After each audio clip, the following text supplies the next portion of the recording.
Welcome बच्चों, मेरे channel science classes by doctor Kumkum Saxena में आपका बहुत स्वागत है। और आप मेरे क्लासेस को इसी तरह देखते रहिए और मेरे चैनल को सब्सक्राइब कीजिए। आपको यदि पसंद आता है तो कमेंट बॉक्स में कमेंट भी लिखकर भेजिए। हम लोग चल रहे थे अभी तक बायोलॉजी या जीव विज्ञान में न्यूट्रिशन क्या चीज़ है। अभी मैंने आपको बताया था ऑटोट्रॉफिक मोड ऑफ न्यूट्रिशन। मैंने पढ़ाया था कि हरे पौधे जो हैं वो वायुमंडल से कार्बन डाइऑक्साइड लेके और जमीन से जल लेके अपना भोजन बनाते हैं। तो किस तरह से बनाते हैं और किस फॉर्म में बनता है? C6H12O6 plus O2 6O2 plus H2O। ये हमारा जो कंबाइंड होता है फोटोसिंथेसिस प्रकाश संश्लेषण में, वो इंग्रेडिएंट्स हैं। और जो बनता है वो भी आपके सामने संश्लेषण, यानी ये क्या चीज है? ये ग्लूकोज है और ग्लूकोज के फॉर्म में भोजन पेड़ पौधों में एकत्रित होता है। तो कार्बन डाइऑक्साइड कहाँ से लेते हैं पेड़ पौधे?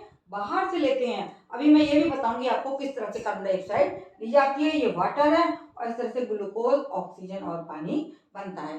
कार्बन डाइऑक्साइड जो है एक स्ट्रक्चर होता है पेड़ पौधों में जिसको हम बोलते हैं स्टोमेटा। इनके आप देखिए जरा सा किस तरह से बंद होती है, इस तरीके से बने होते हैं, है ना। स्टोमेटा, स्टोमेटा माने छिद्र। इसको क्या बोलते हैं? इसको बोलते हैं हम छिद्र। और ये छिद्र होते हैं और इनमें जो है ग्रेनुल्स पाए जाते हैं। हरित लवक के ग्रेनुल्स होते हैं इसमें। और इस तरह से ये हरित लवक का मैंने स्ट्रक्चर आपको बना के बता दिया। और ये हमारा हरित लवक बन गया।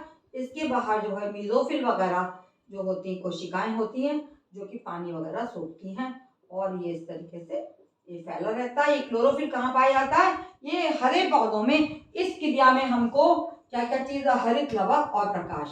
हरित लवक जरूरी है और प्रकाश, सूर्य का प्रकाश, दो चीजें हमारी आवश्यक हैं। इनके बिना भोजन नहीं बन सकता है। यानी सन एनर्जी जो है वो केमिकल एनर्जी में बताया था मैंने पिछले चैप्टर में कि आप मेरे पिछले जो मैंने पढ़ाया उसमें बोला है लेसन में कि जो हमारा सन की एनर्जी है वो केमिकल एनर्जी के रूप में पौधे बदल लेते हैं, सेल्स बदल लेते हैं और वो एटीपी एडिनोसिन ट्राइफॉस्फेट के रूप में अपने में संचित करते हैं, उसी का वो उपयोग करते हैं। तो ये हमारी प्रकाश संश्लेषण की समीकरण है 6CO2 प्लस 12H2O। और सूर्य का प्रकाश लेंगे तो क्या बनेगा? C6H12O6 ग्लूकोज, पानी और ऑक्सीजन, ऑक्सीजन गैस भी निकलती है। ये हरित लवक, ये काय का स्ट्रक्चर है। ये हरित लवक जो पेड़ पौधों पत्तियों में पाया जाता है, हरे भाग में हरित लवक है ये, जो पत्तियों के हरे पार्ट्स में, पौधे के हरे पार्ट्स में, चाहे तना हरा हो चाहे पत्ती हरा हो, उसमें ये चीज पाई जाती है। ये दोनों क्या हैं? ये हैं आपके गार्ड सेल्स। ये दो गार्ड की तरह बने होते हैं, जैसे गार्ड हमारी चौकीदारी करता है उस तरीके से ये जो छिद्र है ये हमारा क्या कहलाता है? ये हमारा हरित लवक का स्ट्रक्चर है और ये छिद्र है, ये छिद्र है और ये हमारे गार्ड सेल्स है। इन दोनों तो हैं गार्ड सेल्स। इनको क्या बोलते हैं? Guard cell.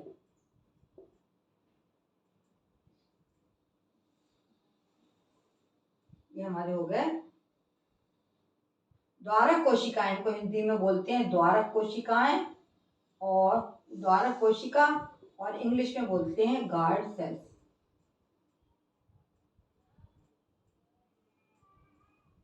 और इंग्लिश में हम इनको बोलेंगे guard cell, GUARD, guard cells. इनका मैं आपको बताती हूँ कि किस तरीके से ये जो है, इसका भी फंक्शन बोर्ड में आ जाता है कि किस तरह से हरित लवक जो है कार्य करते हैं और किस तरह से गैसों का लेन देन होता है। इसमें जो ये छिद्र है इससे पानी बाहर निकलता है और इसी छिद्र से पानी अंदर आ जाता है। तो जिस समय पानी इस छिद्र से बाहर निकल जाता है तो ये सिकुड़ जाते हैं और ये छेद बंद हो जाते हैं। उस समय गैसों का आदान प्रदान बंद हो जाता है। लेकिन जब ये पानी पीते हैं, इनमें पानी आ जाता है, यहाँ पे बाहर से पानी आता है जो पानी पौधों को दिया जाता है, वो जब इन गार्ड सेल्स में आ जाएगा तो ये फूल जाते हैं और फूलने से ये छिद्र जो है ये खुल जाता है। और जब छिद्र खोलेगा तो इनको अगर कार्बन डाइऑक्साइड चाहिए तो बाहर से वायु से कार्बन डाइऑक्साइड अंदर आ जाएगी और इस क्रिया के बाद मैंने आपको दिखाया ऑक्सीजन बनती है तो वो भी इस छिद्र से बाहर निकलेगी। कब निकलेगी? जब ये छिद्र खुला होगा। दिन के समय में ये छिद्र खुले होते हैं क्योंकि प्रकाश संश्लेषण की क्रिया दिन में ही होती है, लेकिन रात के समय में ये छिद्र बंद हो जाते हैं क्योंकि पानी जो है वो कोशिका से अंदर ना आ पाता है और ये बाहर निकल जाता है। लेकिन जहाँ पर मरुस्थल है, जहाँ पानी की कमी है, वहाँ पर उल्टा होता है। वहाँ पे ये कोशिकाएं जो हैं वो दिन में जो है वो बंद हो जाती हैं और रात के समय ये खुल जाती हैं क्योंकि वहाँ पर पानी की कमी पाई जाती है। तो ये मैंने आपको हरित लवक का स्ट्रक्चर दिखाया है, गार्ड सेल्स का दिखा दिया कि किस तरीके से ये हमारे पानी का इनटेक और आउट फ्लो करते हैं इस छिद्र के द्वारा। तो ये आपका हो गया गार्ड सेल्स और उसका स्ट्रक्चर। और हरित लवक का स्ट्रक्चर मैं बना के आपको बताना चाहती हूँ। इस तरीके से हरित लवक की इस तरीके की संरचना होती है जिसमें कि ये ग्रेना और हेलिकॉइड ये इस तरीके से ये बने होते हैं। ग्रेना, ये क्या बना रही हूँ मैं? हरित लवक का संरचना। ये है आपका हरित लवक और ये इस तरीके से ये जुड़े रहते हैं। यह है आपका हरित लवक की स्ट्रक्चर। इसमें यहाँ पे हरित लवक जो है हमारा क्या करता है? ये हरा पौधों को हरापन देता है और इसी क्लोरोफिल की सहायता से भोजन बनता है। ये है आपके ग्रेना सेल्स। ये क्या कहलाती? ग्रेना कोशिकाएं।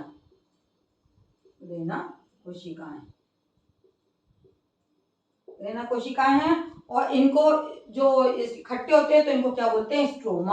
स्ट्रोमा बोला जाता है इनको। इस तरीके से ये आपका हरित लवक का स्ट्रक्चर आ जाता है। हरित लवक इस तरीके का होता है। तो दूसरी चीज इंग्रेडिएंट मैंने आपको यहाँ दिखाया, मैंने कार्बन डाइऑक्साइड कैसे इनटेक और आउट फ्लो होता है और ये हमने आपको बता दिया हरित लवक का स्ट्रक्चर। हरापन जो पेड़ों में होता है उसका ये स्ट्रक्चर होता है और इसमें स्ट्रोमा और ग्रेना पाए जाते हैं और बीच बीच में इनमें ब्रिजेस बने होते जुड़े रहते हैं ग्रेना कोशिकाएं। और ये हमारा हरित लवक का स्ट्रक्चर आ गया। अगर बनाने को आता तो इस तरीके का आप बना के नाम लिख देंगे तो पूरे नंबर मिलेंगे। ये एक सेल ऑर्गेनेल है जिसको हम क्या बोलते हैं? जिसको हम हरित लवक या क्लोरोफिल बोलते हैं। इसका इंग्लिश में क्या नाम है? क्लोरोफिल।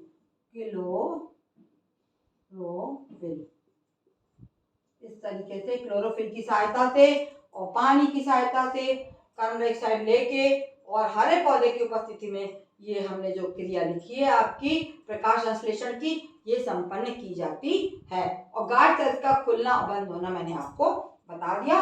तो चार चीजें हमारी थी। प्रकाश, सूर्य का प्रकाश तो आपको डायरेक्ट मिलता है और पौधा जो है उसको एटीपी के रूप में, एटीपी केमिकल एनर्जी है ना, सोलर एनर्जी को केमिकल एनर्जी में परिवर्तित करता है और अपने में स्टोर करता है।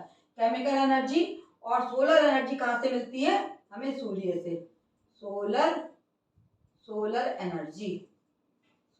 एनर्जी ये हमें प्राप्त होती है सूर्य से सोलर एनर्जी मिल गई और ये केमिकल एनर्जी में पौधा बदल देता है और बदल के इसको स्टोर कर देता है। एटीपी के फॉर्म में इसको स्टोर किया जाता है। तो सूर्य का प्रकाश हो गया, कार्बन डाइऑक्साइड हो गई, पानी हो गया, आपको दिखा दिया किस तरीके से इसको मिलता है। हरित लवक का ये स्ट्रक्चर आ गया और सूर्य का प्रकाश भी मैंने आपको बता दिया। सूर्य का प्रकाश में सोलर एनर्जी को केमिकल एनर्जी में बदलकर एटीपी के रूप में संचित कर लिया जाता है और ये हमारा हरित लवक है। हरित लवक का ये स्ट्रक्चर और ये हमारे स्टोमेटा, ये क्या कहलाते हैं? इनको हम बोलते हैं स्टोमेटा। ये स्टोमेटा की रचना है, ये हरित लवक नहीं है, ये है स्टोमेटा बोलते हैं। जो पत्ती के ऊपर में ज्यादा होते हैं, छोटे छोटे से छिद्र होते हैं, वो स्टोमेटा कहलाते हैं। उन्हीं से गैसियस एक्सचेंज इस तरह से होता है और प्रकाश संश्लेषण की क्रिया संपन्न हो जाती है।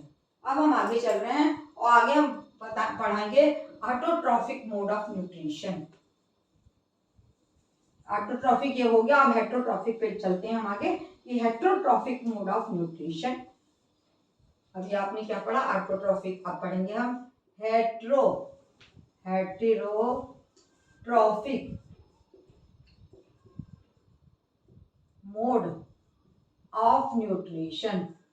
जो हम भोजन अपना स्वयं भी बना पाते हैं वो कहलाता है हेटेरोट्रॉफिक मोड ऑफ न्यूट्रिशन। दूसरों से जो भोजन प्राप्त करते हैं उसको कहलाते हैं हेटेरोट्रॉफिक मोड ऑफ न्यूट्रिशन। इनके भी तीन तरीके हैं, सेप्रोफिटिक, फाइटिक न्यूट्रिशन। दूसरा है parasitic nutrition. Parasitic nutrition, parasitic nutrition. और तीसरा आपका जो थर्ड वन है वो है होलोजोइक न्यूट्रिशन। होलोजोइक न्यूट्रिशन ये कौन करता है? ये जो है आपका हेटेरोट्रॉफिक मोड ऑफ न्यूट्रिशन जीव हम लोग करते हैं और कई बैक्टीरिया भी करते हैं। जिसमें सबसे पहले आता है सेप्रोफिटिक मोड ऑफ न्यूट्रिशन, जो जीव अपना भोजन मृत सड़े गले पदार्थों से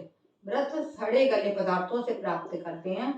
सड़े गले पदार्थों से प्राप्त करते हैं, वो कहलाता है सेप्रोफिटिक मोड ऑफ न्यूट्रिशन। कैसे कर रहे हैं? सड़े गले पदार्थों से प्राप्त करते हैं। सड़े गले पदार्थ कहाँ से आते हैं? आपने देखा होगा कोई जंतु मर गया है ना, पड़ा हुआ है बाहर, या कोई भी अगर किसी की डेड बॉडी पड़ी है उसको उठाया नहीं गया, या कोई कुत्ता पड़ा हुआ है सड़क पे मरा हुआ, या बिल्ली पड़ी है, या अन्य कोई जंतु पड़ा हुआ है, तो उससे ये बैक्टीरिया सेप्रोफिटिक न्यूट्रिशन करते हैं। ये सड़े गले पदार्थों से अपने भोजन को उसको खाते रहते हैं, धीरे धीरे खाते रहते हैं, तो इसको हम बोलते हैं सेप्रोफिटिक मोड ऑफ न्यूट्रिशन। अब आता है पैरासिटिक मोड ऑफ न्यूट्रिशन। इसमें आता है कि जो जीवित वस्तुओं से अपना भोजन, ये तो मृत वस्तुओं से प्राप्त होता है, लेकिन ये क्या करते हैं? जीवित पदार्थों से अपना भोजन प्राप्त करते हैं,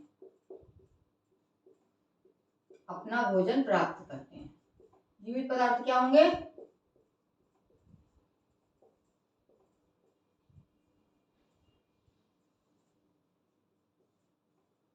जीवित पदार्थ कहाँ से आएंगे? जैसे आपने देखा होगा लाइस क्या होता है? झूम, है ना, झूम जो अपना कहाँ से लेता है? मनुष्य के सर में रहता है, और मनुष्य के सर से खून के रूप में अपने भोजन को प्राप्त करता रहता है। और इसी प्रकार से लीच माने जोंक या लीच, है ना। आपने देखा होगा जोंक चिपक गई, लोग डर जाते हैं, जोंक चिपक गई भैया जल्दी छोड़ा। क्यों? क्योंकि वो जीवित मनुष्य से अपना भोजन उसके ब्लड से प्राप्त करती रहती है और चिपकी रहती है, और पी के वो फूल जाती है, बड़ी हो जाती है। तो ये लाइस, जूं और जोंक जो है ये क्या है? ये है पैरासिटिक न्यूट्रिशन, यानी ये पैरासाइट के रूप में जीवित पदार्थों पर, जीवों पर रहते हैं और उनसे अपना न्यूट्रिशन प्राप्त करते हैं। इसी प्रकार से जो पेट के कीड़े होते हैं वो भी पैरासिटिक न्यूट्रिशन कहलाता है। पेट में जो बच्चों के कीड़े पैदा हो जाते हैं, वो उनका खाना खाते रहते हैं, पड़े रहते हैं और जीवित रहते हैं, तो वो भी हमारा क्या है? Parasitic nutrition. जो भी शरीर में बालों में होती है तो वो भी क्या करती है? वो भी भोजन प्राप्त ब्लड के रूप में करती रहती है। अब लास्ट वाला आता है आपका होलोजोइक न्यूट्रिशन, पूरा की पूरा भोजन को अपने अंदर ले लेना, ये होता है आपका होलोजोइक न्यूट्रिशन। इसके मैं आपको अमीबा का उदाहरण बता के समझा रही हूँ। जो अमीबा जो होता है एक कोशिकीय जीव है ना, इसकी एक ही कोशिका होती है, और ये हमारा इसका नाभिक है और इसके चारों तरफ जीव द्रव है। तो ये क्या करेगा? इसको जब भोजन प्राप्त करना होगा, माने यहाँ पे कोई कीड़ा हो गया, ये सपोज करिए ये कोई कीड़ा है, ये कोई कीड़ा दिख रहा है, इंसेक्ट है, कोई इंसेक्ट आ गया, तो ये क्या करेगा? ये अपने आगे इस तरीके से ऐसे करके, ऐसे, है ना, इस तरीके से यूं आता है और ऐसे करके सूडोपोडिया, इसको क्या बोलते हैं? सूडोपोडिया, ये पादाब है ना, अपना पादाब जीवित वो करता है, पादाब विकसित कर लेता है, ये है पादाब। और ये पादाब जो है इस इंसेक्ट को इंसेक्ट को जो है वो अंदर कर लेता है अपनी, जो यहाँ पे क्या है? वैक्यूल है ना, खाद्य रिक्तिका होती है, खाद्य रिक्तिका इसमें पाई जाती है। यहाँ पे खाद्य, ये क्या है? खाद्य रिक्तिका।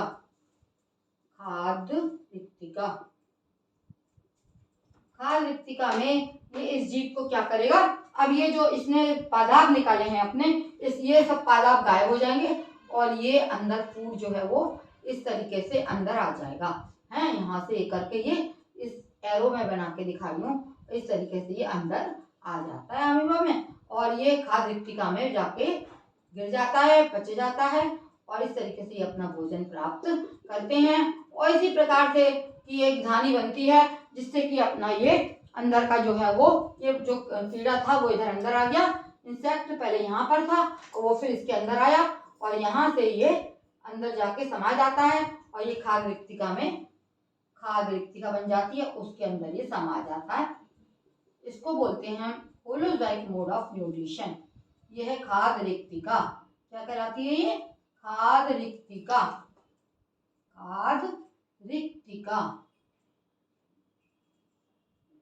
खाद रिक्तिका के रूप में ये सारे भोजन को अपने अंदर समा लेती है और जो अतिरिक्त बचता है वो भी इसी तरीके से ऐसे रिक्तिका के रूप में करके बाहर निकाल दिया जाता है। तो ये होलोजाइक मोड ऑफ न्यूट्रिशन अमीबा में।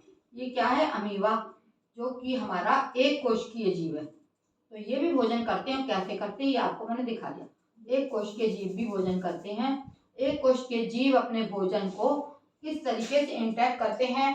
सूडोपोडिया बना के, पादप बना के, और ये अंदर ले लेते हैं उस भोजन को और बाद में वो भोजन जो है खाद्य रिक्तिका में मिल जाता है और प्रोटोप्लाज्म में, साइटोप्लाज्म में ये बदल जाता है। तो ये आपका मैंने बता दिया आपको होलोजोइक मोड ऑफ न्यूट्रिशन। इस तरीके से जो भोजन अपने आप नहीं प्राप्त करते हैं वो कैसे प्राप्त करते हैं?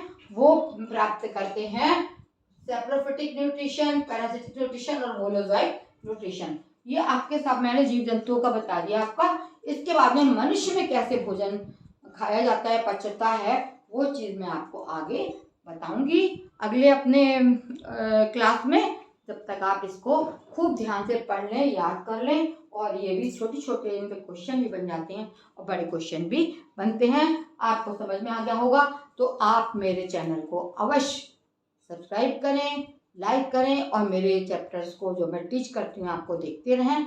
आपको अवश्य फ़ायदा मिलेगा। धन्यवाद।